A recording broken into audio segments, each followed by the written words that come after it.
अस्सलाम वालेकुम। अस्सलाम वालेकुम बच्चों, आवाज आ रही है आप लोगों को? अच्छा, अब हम लेक्चर नंबर 9 रिकॉर्ड करने जा रहे हैं। लेक्चर नंबर 9 बैंक रिकंसिलेशन का, और हम जरा अनसॉल्व का सवाल करके इसको थोड़ा सा और पक्का कर लेते हैं। लेक्चर नंबर 8 में मैंने मेरा बच्चा आपको वो बैंक के लिए हमारा पैसा लायबिलिटी होता है और हमारे लिए हमारा पैसा एसेट होता है, यही बात हुई थी हमारी लास्ट। हमारे लिए हमारा पैसा एसेट होता है और बैंक के लिए वो पैसा क्या होता है? लायबिलिटी होता है। जब बैंक क्रेडिट करता है तो उसका मतलब अकाउंट में पैसे हमारे आ रहे हैं, उसकी लायबिलिटी बढ़ रही है और हमारे मुताबिक वो एसेट बढ़ रहा है जब भी हम उसको डेबिट करते हैं। क्लियर है? हम कौन? Cash book. बैंक कौन? Bank statement. क्लियर है? खैर, ये बातें तो इतनी हो चुकी कि अब तुम्हारे दिमाग में बैठ चुकी होंगी ये बातें। यहां तक बात क्लियर है? चलो आइए जरा question number 2012, question number 5। 2012 regular question number 5, bank reconciliation. ये है आपके नईम ट्रेडर्स के नाम से, नईम ट्रेडर्स के नाम से,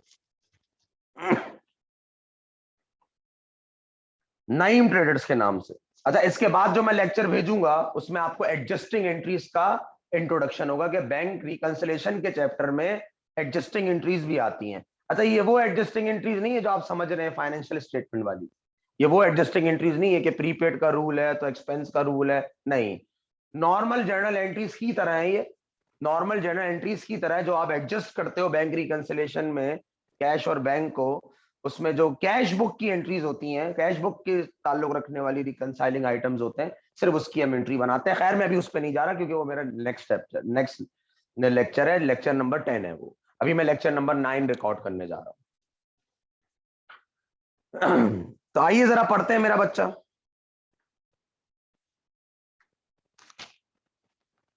अ स्टडी ऑफ कैश रिकॉर्ड यानी cash book and bank statement यानी बैंक का record of Naeem Traders for the month of April 2012 revealed the following information. Balance as per cash book 22,500। ये कैश बुक के मुताबिक unadjusted balance है 22,500। Balance as per bank statement 27,000 रुपए, ये bank statement के मुताबिक है। अब आ जाए जरा रिकंसाइलिंग आइटम पढ़ते हैं हम। अप्रैल की 30 तारीख को डिपॉजिट करा था, not shown in bank statement 5,000। Late deposit है ये, लेट डिपॉजिट। आपने महीने की आखिर तारीख को डिपॉजिट करवाया पैसे और अभी जो है वो मंथ एंड हो रहा है, मंथ क्लोज हो रहा है, तो उन्होंने बोला कि अभी तक हमारे अकाउंट में शो, बैंक स्टेटमेंट वाले बोले हमारी स्टेटमेंट में शो नहीं हो रहा है। तो आपने बोला भाई हम तो रिकंसिलेशन कर रहे हैं, आज नहीं तो कल तो आएंगे, तो हम रिकंसाइल करने के लिए बैंक स्टेटमेंट में इसको ऐड करेंगे क्योंकि ये बात बैंक स्टेटमेंट में शो नहीं हो रही है। लेट डिपॉजिट 5,000 रुपए। Cheque issued but not present for payment. Cheque आपने इशू कर दिया पर अभी तक बैंक में प्रेजेंट नहीं हुआ है। आज नहीं तो कल प्रेजेंट होगा तो बैंक वाला ही रिकॉर्ड करेगा। तो आज हम रिकंसिलेशन करने के लिए बैंक स्टेटमेंट से इसको लेस करेंगे क्योंकि हमने चेक इशू कर दिया, हमारी जिम्मेदारी नहीं है, हमारी जिम्मेदारी खत्म हो गई है, हमारी जिम्मेदारी नहीं है, ये बैंक की जिम्मेदारी है। बैंक का जिम्मेवारी है बजान, बैंक का जिम्मेवारी। तो less unpresent cheque, unpresent cheque bank statement से लेस होते हैं। Cheque deposited by customer directly in the firm's bank account. Direct deposit है सर, डायरेक्ट डिपॉजिट। अच्छा, वो बहुत राम कहानियों के साथ अब बताएगा आपको, वो बहुत राम कहानियां करेगा, बहुत ज्यादा जो है ना घुमा फिरा के आपको स्टोरी में क्रिएट करके देगा। एक जमाने का जिक्र है, आपने एक चेक जमा कराया था वो डिसऑनर्ड हो गया है, बल्ले बल्ले शाबा, ये इस टाइप की बातें करेगा, इस टाइप की बातें करेगा, याद रखना। सही है? तो आपको घबराना नहीं है मेरे पाकिस्तानियों, आपने घबराना नहीं है, ठीक है मेरा बच्चा? क्लियर है तक बात? आपने अपना जो कॉन्सेप्ट आपको बताया है बस आपने उसी पे बातें इंप्लीमेंट करनी है। तो ये चेक जमा करवाया है deposit by customer directly the firms account. Firms यानी बैंक के अकाउंट में, बैंक के, कंपनी के बैंक अकाउंट में, कंपनी के बैंक अकाउंट में। भाई कंपनी कोई बैंक होता है क्या? पता चला तुम समझ रहे हो कि शाह कॉमर्स में आके लोग बैंक समझ के पैसे जमा करा रहे, नहीं। फिर शाह कॉमर्स को पहले पता लगता। कंपनीज, फर्म्स, बैंक अकाउंट का मतलब क्या है? जो कंपनी का बैंक में अकाउंट है उधर जमा कराए पैसे। डायरेक्ट डिपॉजिट है यार, ये डायरेक्ट डिपॉजिट है, लिखा हुआ भी होगा आगे। which was not recorded in the firm's cash book। firm's cash book का मतलब कंपनी के पास इसका रिकॉर्ड नहीं है, डायरेक्ट डिपॉजिट है यार, खत्म हो गई बात। ऐड होता है ये कैश बुक में। Collection charges 5 100 not recorded in cash book. किसी भी किस्म के चार्जेस होंगे, अभी कलेक्शन को तो छोड़ ही दो ना, किसी भी किस्म के चार्जेस होंगे वो बैंक वाला आपके अकाउंट से डिडक्ट कर चुका होगा, आपको करना है। आप कौन? Cash book. बैंक कर चुका है, चार्जेस तो बैंक काटता है ना। सर ये कलेक्शन चार्जेस क्या होता है? बैंक जो आपके बिहाफ पे पेमेंट वसूल करता है ना, उसके वो कलेक्शन चार्जेस काटता है। बैंक जो आपके बिहाफ पे पेमेंट वसूल करता है उसके वो कलेक्शन चार्जेस काटता है। क्लियर है मेरा बच्चा? कोई भी पेमेंट आपके बिहाफ पे कलेक्ट कर रहे हो, ऑनलाइन, चाहे ऑनलाइन पेमेंट भी जो आप वसूल करते हैं ना, जो रिसीव करते हैं आप ऑनलाइन पेमेंट, तो उस पर भी बैंक आपसे कलेक्शन चार्जेस काटता है। यानी किसी भी किस्म के कलेक्शन चार्जेस, आपके बिहाफ पे कोई पेमेंट वसूल कर रहा है बैंक, तो वो आपसे उस पर कलेक्शन चार्जेस काट देता है। खैर, चार्जेस का लफ्ज आते ही आप समझ जाना इसको कैश बुक से लेस करना है, क्योंकि charges bank deposit, sorry, bank ने डिडक्ट कर दिए होंगे, बैंक ने डिडक्ट कर दिए होंगे, तो ये कैश बुक से लेस होगा। अब bank had credited, the bank had credited the firms account for markup. Bank ने क्रेडिट किया है। क्रेडिट का मतलब मैंने बताया था, अकाउंट में पैसे आ रहे हैं। बैंक की जबान में जो क्रेडिट होगा पैसे आ रहे हैं, बैंक की जबान में जो डेबिट होगा पैसे जा रहे हैं। अब बैंक ने क्रेडिट किया है, क्रेडिट किया है इसका मतलब पैसे डाले, उसकी लायबिलिटी बढ़ रही है। तो जब लायबिलिटी बढ़ती है तो क्रेडिट कर रहा है, बैंक तो अपनी जबान में बता रहा है आपको। तो क्रेडिट किया है मार्कअप, ये वही है इंटरेस्ट। बैंक ने इंटरेस्ट दिया है, प्रॉफिट दिया है, मार्कअप दिया है, पर आपको ये बात पता नहीं है। नहीं पता तो पता कर लो भाई, कैश बुक में ऐड हो गई, क्योंकि ये इंटरेस्ट, मार्कअप, प्रॉफिट बैंक ने आपको दिया तो अकाउंट में आपके डाल दिया होगा। बैंक की लायबिलिटी बढ़ गई, जब भी तो लिख रहा है क्रेडिट वो। अच्छा, बैंक का क्रेडिट, आपका क्या होता है? डेबिट होता है। आपके लिए एसेट बढ़ रहा है, कैश बुक के लिए एसेट बढ़ रहा है। आप कौन? Cash book. आपके लिए एसेट बढ़ रहा है और बैंक के लिए लायबिलिटी बढ़ रही है। सही है, बिल्कुल रिवर्स इफेक्ट होता है ना इसका। अब आ जाओ आखिरी वाले में, customer's cheque for ₹7,000 which was, राम कहानी चेक करो भाई की जरा। कस्टमर चेक, हमारे कस्टमर का चेक था, हमने जमा कराया था ₹7,000, विच वॉज अर्लियर डिपॉजिट। एक कदीम जमाने में कायदे आजम जब मारीपुर से आए थे ना, सिल्वर तैयारा अपना उतारा था उन्होंने मारीपुर पे, तो ये अपना अल्लाह भला करे, फिर ये उस जमाने की बात कर रहे हैं, ये कबले मसीह की बात है, ये बहुत पुराना जिक्र है ये। Deposit into bye was dishonoured by his bankers, banker ने डिसऑनर्ड कर दिया, और ये बात कैश बुक में रिकॉर्ड नहीं है। क्यों बता रहे हो हमें भाई? हमें पता है डिसऑनर्ड की खबर आप ही दोगे, आप हमें, आप ही दोगे। हमें क्यों बता रहे हो दिस वाज नॉट रिकॉर्ड? हमें पता है डिसऑनर्ड की खबर बैंक देता है, बैंक ने रिकॉर्ड कर लिया होगा, आप भी रिकॉर्ड कर लो। डिसऑनर्ड से पैसे जाते क्योंकि आप समझते थे कि पैसे आ गए, बैंक बोल रहे हैं नहीं है, नहीं है, माइनस कर लो। मैंने तो माइनस कर लिया है, आप भी माइनस कर लो। सबसे प्यारा कौन? पापा, मेरे पापा। यहां तक बात क्लियर है? ये नहीं मिलेगा आपको, ये नहीं मिलेगा, ये वाली चीज तो आपको नहीं मिलेगी उस्ताद, अगर आपने नहीं पढ़ा सही से। कहता है prepare bank reconciliation statement as on, as of लिखा हुआ है, एज ऑन भी लिख सकते हैं, फॉर द मंथ ऑफ भी लिख सकते हैं, एज ऑन April 30, 2012। तो आइए जरा रिकंसिलिएशन स्टेटमेंट बना लेते हैं बिस्मिल्लाह की बरकत से, बिस्मिल्लाह की बरकत से। सबसे पहले इदारे का नाम क्या है? नईम ट्रेडर्स के नाम से होगा इदारे का नाम, नईम ट्रेडर्स के नाम से है, नईम ट्रेडर्स, नईम, नईम ट्रेडर्स के नाम से होगा, नईम ट्रेडर्स के नाम से, नईम मैसर्स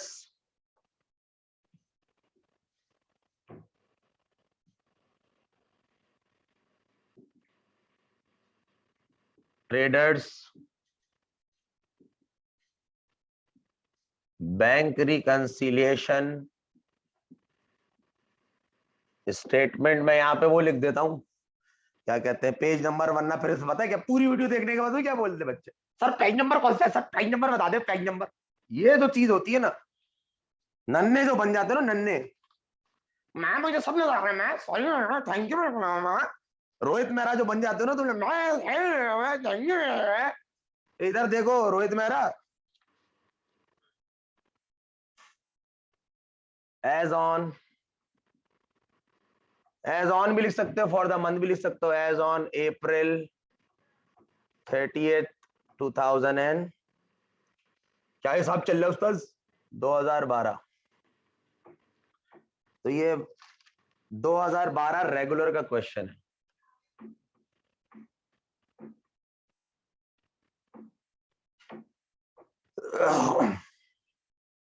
क्वेश्चन नंबर 5। अब 2 क्वेश्चन तो आ नहीं रहे बेटा, एक चैप्टर के बनना तो तुम्हारे आए आए मजे।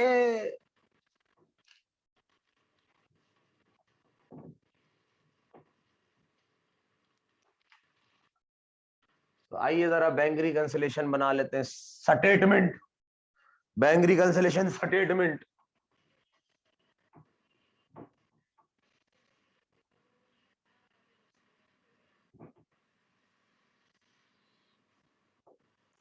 सबसे प्यारा कौन। अब तुमने याद दिला दी इस गाने की, अब मैं क्या करूं। मुनाफिकत है नहीं, बस अब दिल जो दिल चाह रहा है बोल लूंगा मैं, जो दिल में बात है मैंने बोल दी।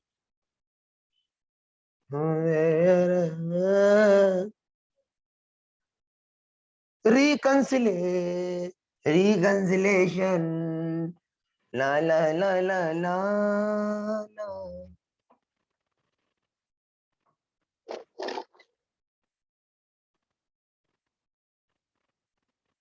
ये आ गया आपका कैश बुक, और ये आ गई आपकी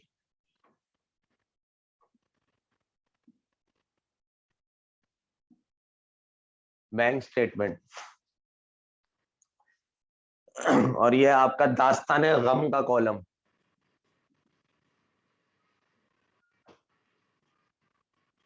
पर्टिकुलर। सबसे पहले गैर मिलनशुदा बैलेंस लिखेंगे हम, अनएडजस्टेड बैलेंस।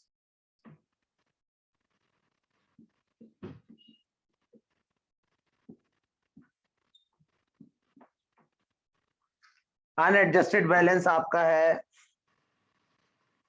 कैश बुक का 22,500, और बैंक स्टेटमेंट का है आपका 27,000।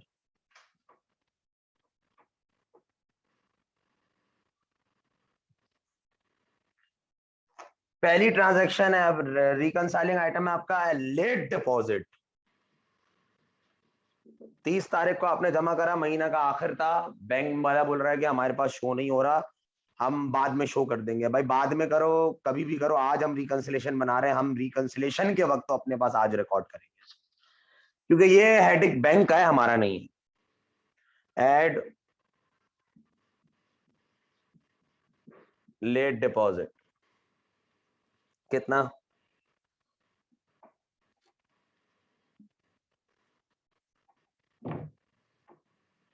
Add late deposit. Late deposit कितना है जरा मुझे बच्चा कोई बता दे। लेट डिपॉजिट है 5,000। Cheque deposit but not shown in bank statement, cash deposit but not shown in bank statement, unclear cheque. अच्छा, cheque deposit but not shown unclear ही होता है, तो आप लेट डिपॉजिट लिख सकते हैं, क्योंकि वो भी लेट हो गया ना, 3 दिन पहले जमा करा लेते हैं महीना खत्म होने से पहले, तो वो क्लियर हो जाता। तो अनक्लियर चेक या cheque deposit but not cheque deposit but not shown, ये अनक्लियर ही होता है। कैश पे अमूमन लेट डिपॉजिट आ रहा होता है, लेकिन अगर मेंशन नहीं है तो आप लेट डिपॉजिट लिख सकते हैं, कोई मसला नहीं। क्लियर है, क्योंकि दोनों सूरत में बैंक वालों ने उसको शो नहीं किया होता अपने पास। क्लियर है, तो जहां शो नहीं हुआ वहां शो करा दो, जहां शो हो चुका है वहां कराने की जरूरत नहीं है।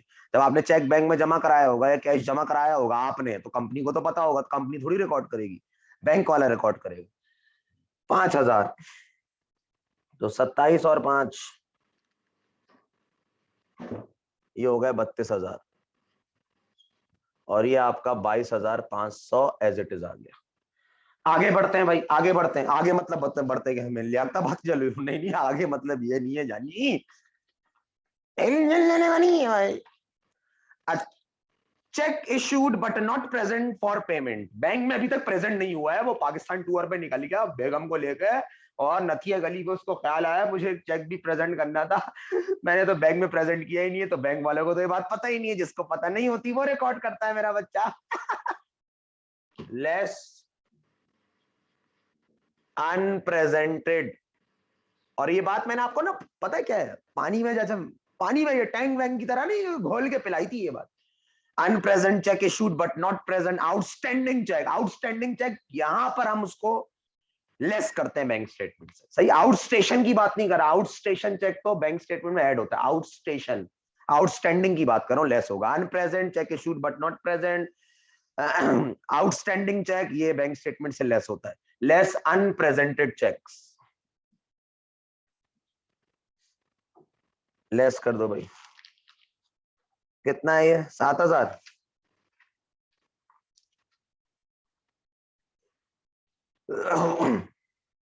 7,000 है ना।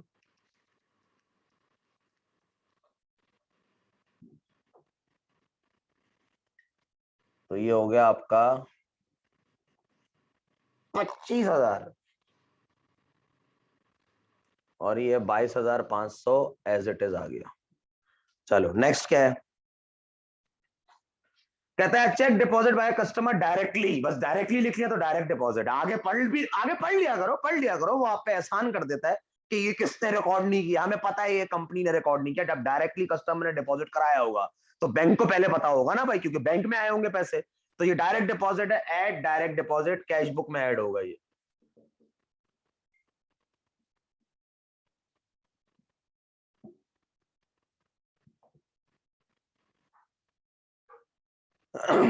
कितना है डायरेक्ट डिपॉजिट कस्टमर का चेक, 6,000 रुपये।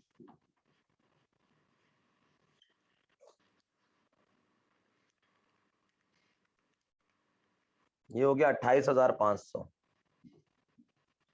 और ये एज इट इज आ गया 25,000। उसके बाद बैंक ने कलेक्शन चार्जेस काटे। यार कोई भी चार्जेस काटे ना, छोड़ दो कलेक्शन को भी यार।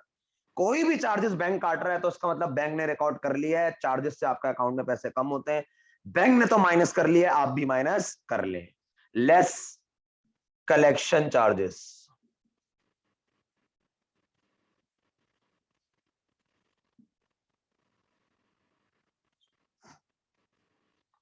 कितना, 500 रुपए।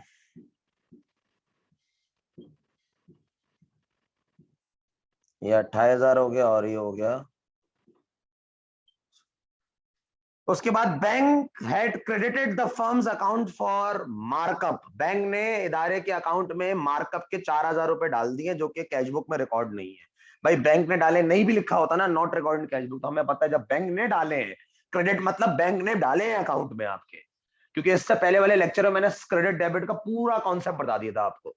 तो उसके बाद अगर ये लेक्चर नंबर 9 आप पढ़ते हैं तो आपको फिर कोई मसला नहीं होगा। बैंक ने क्रेडिट कर दिया भाई, कितने क्रेडिट कर दिए, 4,000 रुपए। तो बैंक ने तो कर दिया होगा, कंपनी को रिकॉर्ड करना है, पैसे आए हैं तो ऐड होगा, ऐड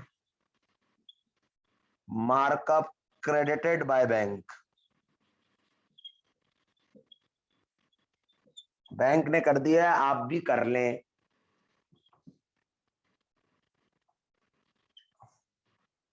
₹4,000।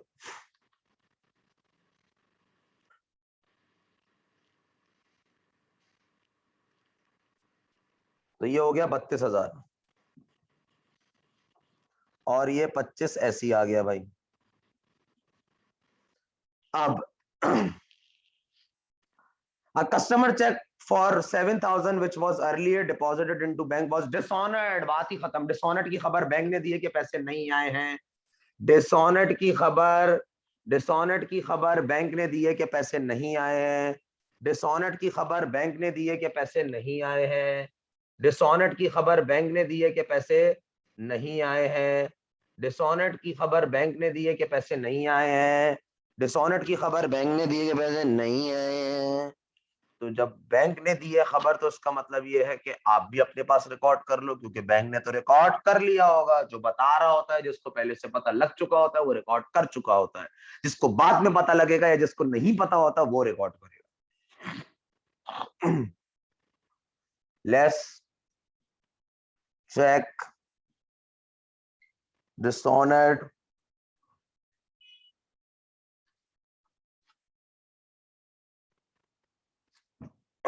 बाय बैंक,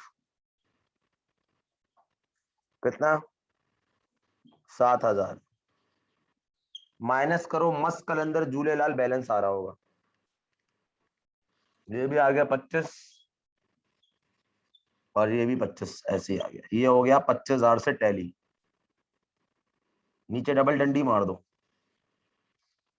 यहां लिखोगे तुम रिकंसाइल्ड बैलेंस या एडजस्टेड बैलेंस, एक ही बात है। क्लियर है यहां तक बात? यहां तक बात क्लियर है बच्चों? यहां तक बात क्लियर है? तो ये आपका 2012 रेगुलर का एक सवाल हो गया। अब मैं एडजस्टिंग एंट्री की वीडियो भेज रहा हूं आपको। एडजस्टिंग एंट्री इसकी कैसे बनती है, सवाल भी हो जाएगा एक, और इंट्रोडक्शन भी आपको उसी में मिल जाएगा।